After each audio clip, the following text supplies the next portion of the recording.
when from their game of dice men separate, he who hath lost remains in sadness fixed, revolving in his mind what luckless throws he cast.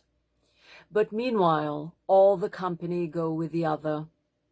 One before him runs, and one behind his mantle twitches. One fast by his side bids him remember him. He stops not, and each one to whom his hand is stretched well knows he bids him stand aside, and thus he from the press defends himself.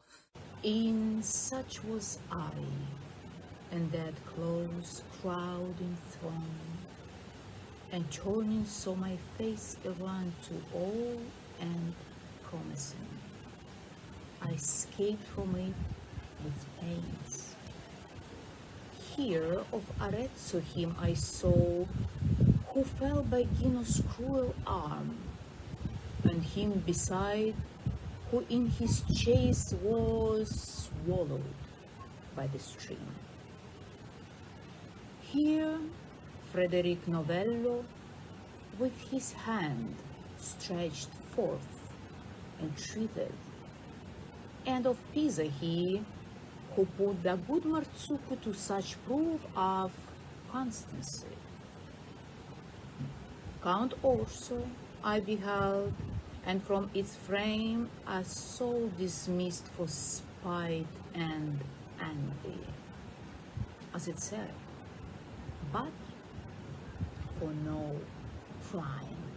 I speak of Peter de la Brosse, and here while she yet lives, that lady of Brabant, let her beware, lest for so false a deed she heard with worse than these.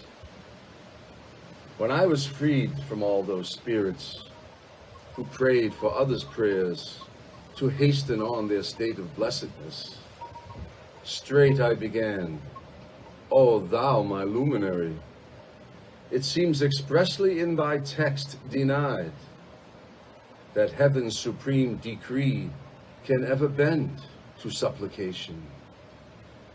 Yet with this design do these entreat, can then their hope be in vain? Or is thy saying not to me revealed? He thus to me, both what I write is plain, and these deceive not in their hope. If well thy mind consider, that the sacred height of judgment doth not stoop because of love's flame, in short moment all fulfills, which he who sojourns here in right should satisfy. Besides, when I point, concluded thus, by praying no defect could be supplied, because the prayer had none access to God, yet in this deep suspicion rest thou not, contented unless she assured thee so, who betwixt truth and mine infuse light. I know not if thou take me right, I mean Beatrice, her thought shall behold above upon the mountain's crown, fair seat of joy. Then I, Sir, let us mend our speed, for now I tire not as before, and lo, the hill stretches its shadow far. He answered thus, Our progress with this day shall be as much as we may now dispatch, but otherwise than thou supposest is the truth. For there thou canst not be, ere thou once more behold him back returning, who behind the steep is now so hidden that, as erst, his beam thou dost not break. But lo, a spirit there stands solitary, and toward us looks. It will instruct us in the speediest way. We soon approached it. O thou Lombard spirit, how didst thou stand in a high abstracted mood, scarce moving with slow dignity thine eyes? It spoke not out, but let us onward pass, e'en as a lion on his watch. But Virgil, with entreaty mild, advanced, requesting it to show the best assent. It answered to his question none returned, but our country and our kind of life demanded. When my courteous guide began, Mantua, the shadow, in itself absorbed, rose toward us from the place in which it stood, and cried, Mantua, I am thy countryman, Sordello. Each the other then embraced. Ah, Slavish Italy, thou inn of grief, vessel without a pilot in loud storm. Lady no longer of fair provinces, but broidered house impure, this gentle spirit. Even from the pleasant sound of his dear land, was prompt to greet a fellow citizen.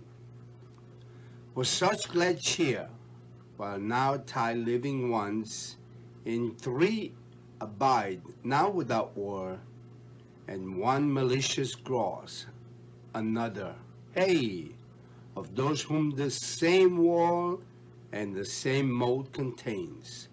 Seek, wrecked one, around the sea coast wide, then homeward to thy booms turn, and mark if any part of three sweet peace enjoy. What boots it thy reins, Justinian's hand? Refit it if the saddle be oppressed. No doth he now but aggravate thy shame. Our people, through obedience, shouldn't live, and in the saddle let thy cedar sit. If well thou markets that which God commands, look how that beast to fellness hath relapsed, from having lost connection of the spur. Since to the bride thou dost set thine hand, O German Hubert, who has abandoned her, that is grown savage and unmeasurable. When thou shalt clasp her flanks with forked heels, just judgment from the stars fell on thy blood, and be it strange and manifest to all, such as may strike the successes with their trade. For that, sire, and thou have suffered thus, through greediness of yonder realms obtained, the garden of the empire run waste. Come, see the Capuleti and Montecchi, the Filippeschi and Monaldi men, who cares for enough, those sunk in grief, and this with dire suspicion rack. Come, Creole one, come and behold the oppression of the nobles, and mark their injuries, and thou mayst see what safety Santa Fiore can supply. Come and behold thy Rome, who calls on thee, desolate widow, day and night with moans. My Caesar, why dost thou desert my side? Come and behold what love among thy people, and if his no pity touch this for us, come and blush for thine own report. For me, if it be lawful, O Almighty Power. Come and behold thy Rome, who calls on thee, desolate widow, day and night with moans. My Caesar, why dost thou desert my side? Come and behold what love among thy people, and if no pity touches thee for us, come and blush for thine own report. For me, if it be lawful, Almighty Power. Who wast on earth for our sakes crucified? Are they just eyes turned elsewhere? Or is this a preparation in the wondrous depth of thy sage counsel made for some good end, entirely from our reach of thought cut off? So are the Italian cities all enthralled with tyrants and a great Marcellus made of very petty factious villagers. My Florence, thou mayst well remain unmoved at this digression which affects now thee, thanks to thy people who so wisely speed. Many have justice in their heart, that long waiteth for counsel to direct the bow, or eddy it dart unto its aim, but thine have it on their lips' edge. Many refuse to bear the common burdens, Ready at thine answer uncalled, and cry, Behold, I stoop! Make thyself glad, for thou hast reason now, thou wealthy, thou at peace, thou wisdom fraught. Facts best will witness if I speak the truth.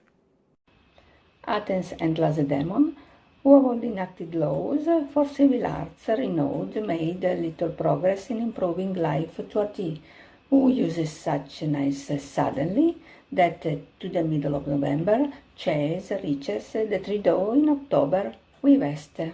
How many times within your memory customs and laws and coins and offices have been by thee renewed and changed?